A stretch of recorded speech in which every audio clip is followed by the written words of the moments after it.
Welcome to Quality Time with MoreSteam. I am your host, Dan Swartout. Today, I'm talking with Kim Scibelli. Kim is the Executive Director of Supply Chain and Operations at AVS Bio and a Lean Six Sigma Black Belt. Earlier this year, Kim and Gabe Turk presented at MoreSteam's Best Practices for Operational Excellence Conference. Their presentation was about leading change, and that presentation was extremely well received. Because of that, I asked Kim to be on the podcast to explore those same ideas, why change is hard, what leaders get wrong, and why you can't pizza party your way to culture change. It's a really good conversation. Please welcome Kim Scibelli to the show. Today, we are lucky enough to be joined by Kim Scibelli. Kim, welcome to the show. Glad to be here, Dan. It is such a thrill to have you here. Want to touch upon some of the themes that you and Gabe Turk talked about at MoreSteam's Best Practices for Operational Excellence Conference. Your presentation was so well received, and I thought it would be really interesting for our podcast audience as well. So thank you so much for sharing all of your exceptional insights with our audience. Yeah, I'm excited to do it. Let's see if we can, try to recreate that magic. Well, it was magic. So now I've got to step into Gabe's shoes and see if I can do as good as Gabe. So there's a lot of pressure on me here, Kim. I mean, yeah, but you're also going to, Gabe was there to kind of make sure that, pulled out some of those, there was real good one-liners for me. So we'll see what we can do today. Kim, you're leading supply chain and operations at AVS Bio, and you've been coaching teams through lean transformations for years. What made you want to dig into the topic of change management specifically? Because it's hard. And I think as a senior leader, I wanted to say that. I think a lot of times you have, executives who are like, well, people are just going to have to get on board. And I understand that. And yeah, they do, but you still have to have a way to help them get there. Right. Because as much as folks talk about it all the time, you'll do a survey and people will be like, oh, I love change. I never keep things the same. Maybe, but oftentimes I think people are okay when change is happening to someone else. Mm-hmm. So really trying to help folks think through when you really talk about change management. One, again, you got to admit, it's just hard. There's no getting around that part. But then secondarily, thinking about how do you want to approach it and how do you want to engage people? Because if you don't have that strategy and that acknowledgement, right? Things are hard. So how do we want to do this? What's the best approach? And all of those things. And you don't do all that pre-thought. That's how things go sideways. I think a lot of us have experienced this. People say they want things to get better, but when the change actually shows up, they resist it. What's up with that? What's going on there? Why does that happen? Yeah. And like I said, I think a big piece of it is just change is great as long as it's not for me. And, we touched on this quite a bit at the conference, and it's that idea of growth versus fixed mindset. And so when you're talking about change, you're talking about change to the process, right? You're not asking people to change who they are as themselves. You're just asking them to participate in the evolution of their process.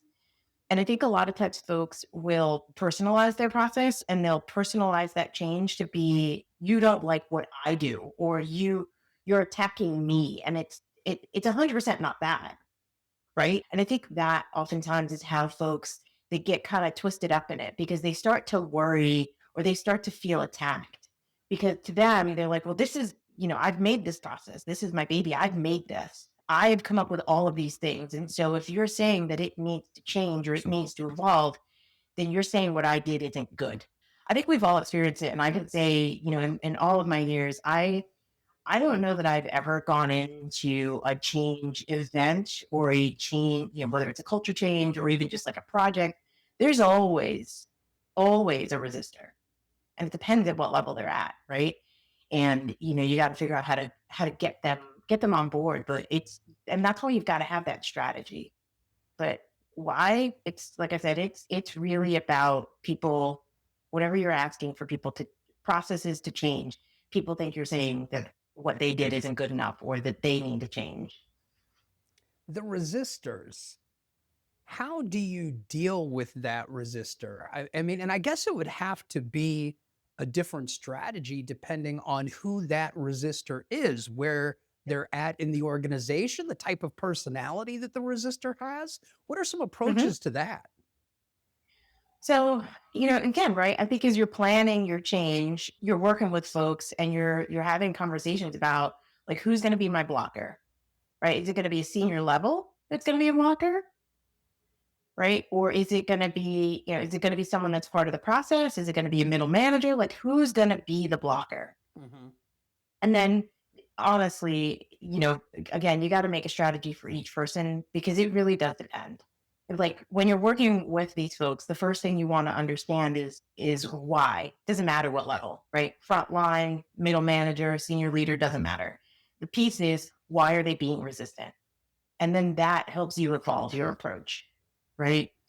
Because again, if it's a senior leader, you do have to do a little bit of research. Like this was one that happened to me years ago. And it was one of those moments where I had misstepped, right? Because I didn't realize I was dealing with a senior manager on the team, didn't realize that the process that we were kind of looking at was a process that he had been a part of or had helped develop or defined early on, years and years ago, like when he was in that role, like at the, at the picker or something. And so, you're having this conversation with him and he's supposed to be the sponsor and you can just see like he's just grinding his teeth. Like his director has told him, you're gonna, we're gonna change this process and you're gonna be the sponsor. And I completely dropped the ball on that because I didn't realize like what was making him as a resistor. I just thought it was me personally. Um, I have that effect on people. So Kim, I find that hard to believe. I find that oh, hard to don't, believe. don't, don't find that hard to believe, my friend. It is true, true, true. I, I'm right, very charismatic. You get me, in front of a microphone, and there's no one to debate with. But yeah, seriously, like I thought it was just me, and as it turned out, he was just super protective of the process because Mm. he had made the process, right? And that can be for anybody. And so I think that's what's so critical is who talking with folks the best you can, or even just interviewing people, right? If there's no one that you can talk to say, who are going to be my blockers, just starting to talk to the people who own the process or who are in the process of being like, hey, this is what we're thinking about doing. And so you're doing a little bit of that sales pitchy kind of initial work to really get folks to you won't get them necessarily to buy in, but at least bringing them along, right? Helping them to understand, like, this is why we're doing this. And we're not doing this because we just feel like it. We're doing it because it's not performing. And I think one of the things that it's even in the black belt training, data is so important because the one way to kind of get past people's feelings is data. Mhm. So, and if you don't have data, that's where you've really got to put in a lot of the sales work, right? You've got to really do a lot of the life work of talking to people and, hey, this is what we're thinking and this is why. Can you help us understand? And just make them part of it. And it doesn't have to be disingenuous. Like you generally should, because it's all part of understanding the current state, right? Sorry, that was a bit rambly, but it's tough because you just never know. You never know why someone, like I said, if it could be a senior leader, and it turns out 20 years ago they were the one who built that process. What are the odds of that? Oh, it's turned out it really it depends. As always, it depends. But yeah, and I think that's the thing. It's really understanding what is driving the blocker behavior or the resistor behavior. Now, what's the biggest mistake you see leaders make when they're trying to roll out a change initiative? Obviously, not knowing that somebody Mhm. was the person responsible for the process, that's a mistake, but that can't be that common a mistake. What's a big mistake that you see leaders make? I think the biggest mistake that leaders make is that they think that everybody knows what they know, Mm. right? So you're sitting in a conference room as a senior leader and you're getting all this data, you've got all these facts in front of you, you're seeing how things are performing, you're seeing how things are underperforming, and you know all these things. And then you're just like, hey, we're gonna change this. And the frontline worker who now has, this continuous improvement person marching into their state and saying, hey, we're going to change your process, they don't know. So I think oftentimes senior leaders, it's like the game of telephone. It doesn't always make its way down Mhm. because at the end of the day, right, a change of any kind is always part of a strategy, right? Or you're not just randomly doing things. You're doing it because you have a reason. And why do they fail? One of the most common is that the communication doesn't make its way through. You've talked a lot about the importance of leaders being self aware before they Mhm. can guide others through change. What does that actually look like in practice? I think the way that it should start is, at least for me, and again, right, like I can only speak for myself, but the way that I've coached folks is just to start with, at the end of the day, wins and losses. No different than you do with a visual board, right? Wins and losses. At this meeting, that went pretty well. At this meeting, did not go as well. Okay. So what could you do differently? What do you want to do differently? How are you going to show up differently? And I think that a lot of times people, they don't like to be self-critical Hmm. and not truly self-critical, right? Like, because too often I think people will reflect and they'll be like, oh, well, that Dan was a jerk in the meeting, so he got what he deserved. I don't know. Could have been you, Kim. So I think that like, you know what I mean? I think people always are looking for someone to blame versus really truly sitting down with themselves and being uncomfortable, right? Isn't it? Brene Brown always talks about that, right? Being comfortable with uncomfortable. And I think the first place you have to be comfortable with uncomfortable is when you're alone and you're thinking about what could I have done better. And even if a meeting went really well, or like, the interaction went really well, you can still kind of take that moment to be like, but could it have been better? Hmm. And then it's just about the willingness to then say, and I am going to be better next time. I want to talk to you about this term you've used, the term try storming, instead of just telling people what to do. Can you explain what that means and why it works better than, say, a top down approach? I think and again, for me, right, this is just from my years of experience, letting people just go and try things. Like you always preface it with, are you going to kill anybody? Or is there a possibility of you killing anybody? And if not, I don't know, like go. Like, I don't know how it's going to shake out. So just, Right. I don't know, try. True story. All my stories are true. That, we'll protect the identities of the innocent. One of my early black belt projects, I was working with this team and they were terrified of their supervisor. Terrified. And so I was like, I don't care. She's not going to yell at me. So what do you guys want to try? And at first they were like, well, no one's going to let us try that. I was like, well, I am. So try it. And what that unlocked for me with that team was unreal. Hmm. And I honestly don't even remember what the little thing was, but they wanted to try it. And I told them to just go and try it. Can't remember what it was, but you know what it ended up doing? It ended up in, this was when I was in the distribution centers. It ended up that team was able to redesign the type of carts that we used for putting product away. And we rolled that cart out across all 23 of our distribution centers. You rolled it out to all 23 distribution centers just because you gave them the freedom to try when they were terrified beforehand. Yeah. And so, because Wow. like what had happened, it was something else, right? It was whatever it was that I let them try. And then because they had that freedom, they were like, "Oh, what about this? And what about this?" And I was like, "Again, no idea, you guys. So what do you want to do?" You know what I mean? And so you let them do the one thing, and even if it doesn't work, now they get excited about trying things. So to your point, people start to feel empowered, and they're like, "Oh, so could we try this too?" And obviously, like you talk with them, right? But you let them get a couple of tries at some of the things that they want to do. And then you have to be like, all right, y'all, like, hang on, like, let's take a step back because we've now tried two or three things and it didn't do the thing we thought. So let's take a step back. Let's go back to the drawing board together. Let's be deliberate. But yeah, you gotta let them because then folks get super creative and you can't buy that. And you can't convince people to do that. But you can't tell them, oh, trust me. Like you really have to let them try. Before I get to the next question, Kim, I want to thank you and commend you on your reference to Dragnet earlier, which is absolutely one of my all time favorite shows. I have all four seasons of the reboot on DVD. So thank you so much for that. And we're laying down just the facts here on Quality Time with MoreSteam. So thank you, Kim. Let's talk Yeah. a little bit. Let's talk a little bit about vulnerability. That's not a word we hear a lot in operational excellence circles. Why is being vulnerable important when you're leading change? Oh, you've really just you've opened up a little bit of a can of worms because I think sometimes people talk about vulnerability and they don't necessarily understand what it means. Hmm. When people talk about vulnerability and they come in and they're just like, my wife left me, my dog had to have certain like, and they start dredging up like their histories of their life, and you're like, "Mm, oh, but I mean, thank you, interesting, right? Interesting fact to have about you and who you are, but vulnerability is really about again, I'm no Brene Brown and I have not read all of her books.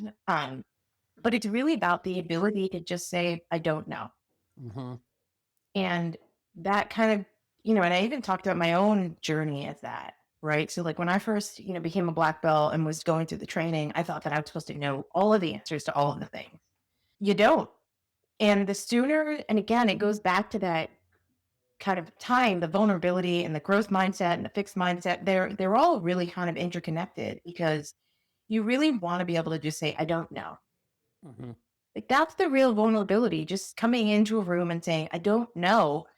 I'm excited to learn with all of you and be genuine about that. Oh my God, people can sniff that out. But like the vulnerability is around the engagement of other people and not walking into a room and being like, I'm the smartest one here. Absolutely. No one else could possibly know as much as I know. And that's never true. Right. And also, if you're vulnerable, as you described it, that's the opportunity and the way to learn more. If you're not open to asking questions and saying, I don't know this, how will you ever learn it?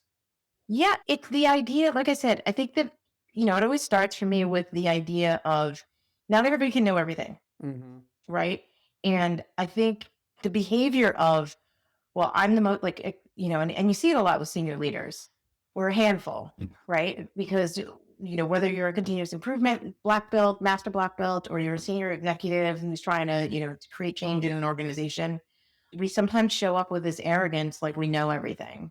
And the most successful black belts I've ever seen are always, or the most successful change agents, the most successful senior leaders I've seen, they're the people who engage their team and say, I don't know everything, but with all of you, I think we know most everything. So how do we solve this problem? I like that a lot. I don't know everything, but with all of you, we know most everything. That's a really fantastic way to put that. I said, this is what happens when I'm on the phone with Dave. I just, these little gems just pop out. It's need like a little bit of a warm up and then Let's talk, Kim. Let's talk about pizza parties. I love pizza, but you can't, as you've said, as we've heard, you can't pizza party your way to culture change, right? very true. So if pizza parties and employee of the month awards aren't the answer, what actually creates that sustainable momentum? And then I'll take a little extra pizza on top of that. Hard alcohol. Um, no, I think, it's the genuineness, right? Because I think the answer to that question really revolves around your kids. I don't have kids, but think about when you always give in, right? Then they just start expecting it. Hmm. The same thing when you're trying to change a culture. It's like, well, I'm not gonna update that visual board if I didn't get, if I didn't get a Snicker bar today. I'm not gonna participate in that event if they're not gonna, what do you mean? Like, what do you mean you're not gonna have lunch for us every day for this, for this event? Because we should all want to make things better, right? And so it's about the engagement. It's about the genuine engagement with your people and helping them understand, like, why are we doing this? Pizza parties work periodically, but they lead to bad behavior because now all of a sudden we're expecting the pizza. No, it's Friday. We should be having pizza. What do you mean we're not having pizza? Hmm. We used to joke around all the time at one of the sites that I worked in, and we would be like, "Oh, we're gonna do a, all right, so employee survey comes out on Friday. Should we do a pizza party?" And we would like, but we would joke about it because it was just because it's not sustainable, right? Because Hmm. one, It starts out as pizza and then it ends up everybody gets a car. Like, think about Oprah. Yeah. She used to do really simple gifts. And then, and then people came to like people were so disappointed when there wasn't something under their chair when they went to the show. That reminds me a little bit off topic here, but when I was a kid and I watched, say, The Price is Right, and somebody won appliances, I was like, that's too bad. And now I'm an adult. I was like, man, what a great prize. A new dishwasher? Are you kidding me? That would be amazing. Oh yeah. Yeah. Right. And then Dr. Bill, were you kidding me? Who got 10 grand for one of those things? So maybe we could create that culture where we're getting appliances, pizza parties to appliances. Yes. I mean, but I think that's there's a time and a place for everything. Mm-hmm. Right? There's a time and a place for everything. But if you start doing it all the time, then it becomes expected. It's the idea of the delighter, right? Yes. Some of us are old enough to remember when cars did not come with cup holders, right? And cars didn't come with cup holders, and all of a sudden, cars, you would get in a car and it would have a cup holder, and you were like, "This is amazing," and then people just started to accept it. No different than, could you imagine? And I say this with respect, but genuinely, could you imagine some young kid and they're 16 and they're going to get their first car and it's the year 2025, and you roll up with a like a 1975, Chevy Monte Carlo. It's like, well, this is how you roll the window up, and this is how you roll the window down. And so it's kind of that idea, right? Like, right. People become used to something. And so when could you imagine if every time you rolled up and you went into a rental car and you went to open the window and you were like, what, how, where's the button? Mm-hmm. So that's how I think about pizza parties, right? If you do them too frequently, they just become expected, and they're not truly the celebration that you intended it to be in the beginning. And so you've really got to think about, how do you show respect to your people and help them understand the reason we're doing the change, or the reason we're doing this is because we are trying to improve things for our customers. We're trying to improve things for you, right? And help them understand that, because otherwise they're just like, well, the only reason I'm going to this event is because there's free lunch at, all 4 days. And that's just not sustainable. Did that answer your question, you think? I think it totally answered my question. And I am going to, at some point, do a process map of how we got there, because I threw in that curveball about watching The Price is Right as a kid. So that's going to be an interesting case study as I do the 5 whys of how I asked that question in this podcast. But it is a really great question, because I think that people are just like, oh, we'll give everybody t-shirts, and we're going to give everybody this, we're going to give everybody that. And then all of a sudden it stops being special. Mm-hmm. And it just starts being expected. That might be the title of this podcast. It just starts being expected with Kim Scibelli. I mean, again, they just roll up. You're dropping knowledge just like you did with Gabe. It's funny too, because sometimes Gabe and I started recording them because he was like, oh, that was a good one. Yeah. But yeah, it's the wit and wisdom of Kim Scibelli. Maybe that'll be the title of this episode. Jokes and philosophy. I mean, they all go together. Thanks, Kim. Jokes, philosophy, and let's also throw in this short break. MoreSteam's enterprise process improvement platform includes the tools, training, and software you need to transform your organization into a problem-solving powerhouse. Join the ranks of Fortune 500 companies that trust MoreSteam for their enterprise process improvement. Visit MoreSteam.com to learn more. Also, I want to take just a moment to thank you for listening to Quality Time with MoreSteam. You can email the show at qualitytime@moresteam.com. And if you're enjoying the show, please leave a rating or review on your favorite podcast service.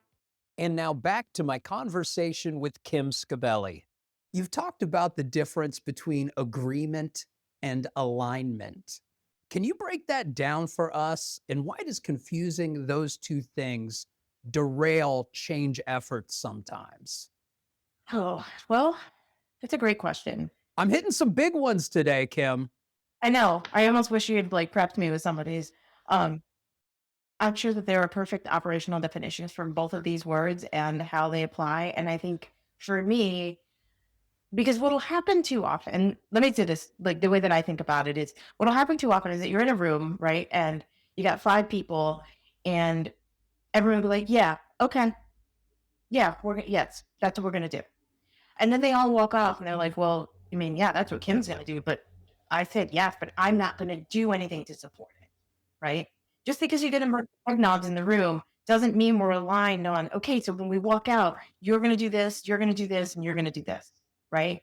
It's the alignment is Dan, I don't necessarily agree with what you want to do, but majority rules. And this is what we have agreed to as a leadership team.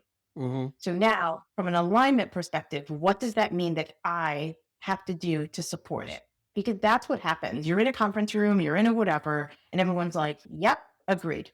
Because everyone feels like they have to. Or they'll be like, well, I don't agree. Well, okay, I get it. You are the lone holdout, and I respect your difference of opinion. However, we have to do we've agreed this is what we're going to do. What happens is so everyone walks out of the room and we're like, okay, like this is what we're going to do.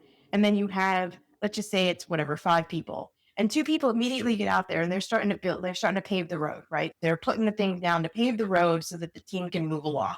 And then you have, a couple of other people who are just kind of standing behind them being like, yeah, okay, like we'll walk on the road, but we're not going to participate in the making of the road.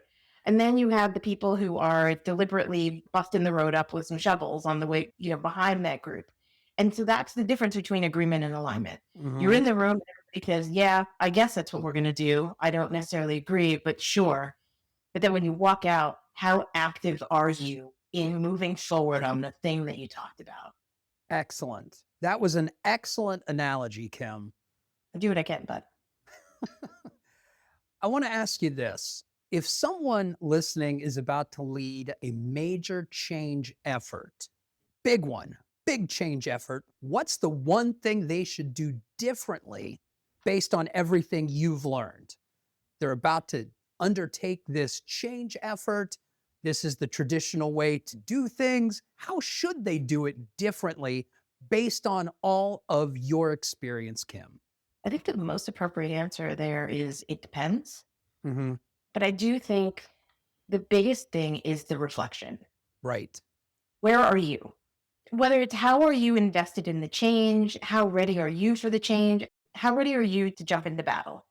Because you're either going to be helping people over the curve, or you're going to be convincing people, or you're going to be leading people, right? Because again, you're going to have those groups. Like if you're embarking on a huge change, the first thing that you have to do before you do anything else is really look at yourself and say, how ready am I for this change? And I don't know that we do that enough. I don't know that we look at ourselves and say, am I ready? And then when you've done your own reflection and you're ready, who are your sponsors and who are who are going to be your thought partners, or like however, depending on the size and the scope and all of those things, and how ready are they? Have they really sat down? And again, it kind of goes back to the agreement versus alignment. Were they people who were just like, yeah, that's fine. Yeah, as long as it doesn't impact me, I'm fine with whatever y'all want to do. And so it's that self-reflection first, and then it's helping the people that are part of it, the people that are supposed to be helping you push that boulder up the hill. How ready are they? And it's teaching yourself and it's teaching those folks how to reflect on themselves to say, am I ready or am I not ready? How do we get them ready if they're not ready? So depends, right? Depends on why they're not ready. Like, were they not bought in? Were they not convinced? Do they just not feel like they're part of it? Do they feel like they weren't part of the decision making? Like all of those things, like people have a lot of feelings and you've got to be ready for that. And that is, I have to say, truthfully, in all of my years, that is gender non-specific. People have a lot of feelings, right? Whether it's their ego or their opinion, or again, you don't know where someone was. You don't know, like, were they the person who initially did this? Do they think that the processes or the thing that you're looking at, do they think that it's really performing really well? Like all of those things. And so people have a lot of feelings. And so you are part continuous improvement person You are part change management leader. You are part therapist. You are part sister, brother, sibling, coach, whatever. Next, favorite neighbor. Like you have to be all of those things to each person. And so you're dealing with people and people vary. And so that initial, how do you get them ready? You start there. And so you got to build trust. And trust can come in different ways, right? Like, did you deliver the thing that they needed? Did you listen? Like, again, you got to just know who you're talking to because people are delicate. Yes, they are. Mm-hmm. And sometimes delicate people don't like to be told that they're delicate. No, everyone. And I think that's what's so funny, right? I'll start with myself. I am smug and arrogant, snarky and sarcastic.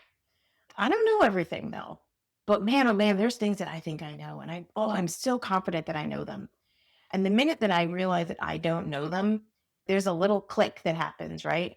And it depends on where you are, like what mood you're in, right? Because I think, like for me, I can be incredibly affable, right? I can be super friendly and I can be super funny and all of those things. And I can be someone that's a really great thought partner, but I also can be an absolute jerk, right? And so, like, if you're not in the right headspace, you can dig in. And I'm speaking just for myself.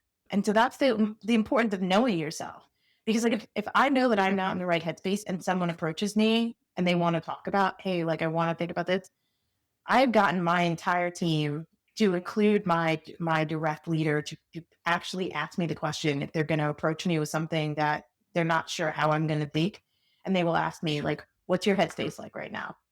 Because I'm honest about it. I'm like, sometimes I'm not in the right, maybe not the right, like I'm just not right in the headspace. And so if you're not going to be willing to receive that. You're not going to be receptive. And that's just, I don't know, and that's just people. And so again, it goes back to that whole, like, how well do you know yourself? Have you reflected? Where are you thinking? And where are you? Where are you in your journey? Where are you in your preparation for this? Kim Scibelli, this has been such a phenomenal conversation. I appreciate it so very much. Is there anything that we haven't touched on that you would like to talk about? No, I was trying to think about maybe some of the questions that we got in the session. Mm-hmm. Lots of And questions. there were so many questions, and I was just trying to think through if there were any that really stuck out. But we get into these things, and I just sort of black out, and it's all just muscle memory. I can't remember the questions either because I was so focused on making sure, because I was a microphone runner at the conference, I was so Sure. focused on making sure I was in the right place at the right time with the microphone so that the people could ask their fantastic questions. So I wish I could be more helpful, but I can't. That's my place of honesty and knowing myself. That's my vulnerable moment right there. I think, I will leave it with this thought, and I don't know where this fits. And you may end up being like, I love it, but we're gonna have to cut it. When I got into like change management and I got into all of this, I was younger. And I think at the time, right, when you're younger, you're not as receptive and you think you've gotta know everything. And I like personally, I grew and I evolved.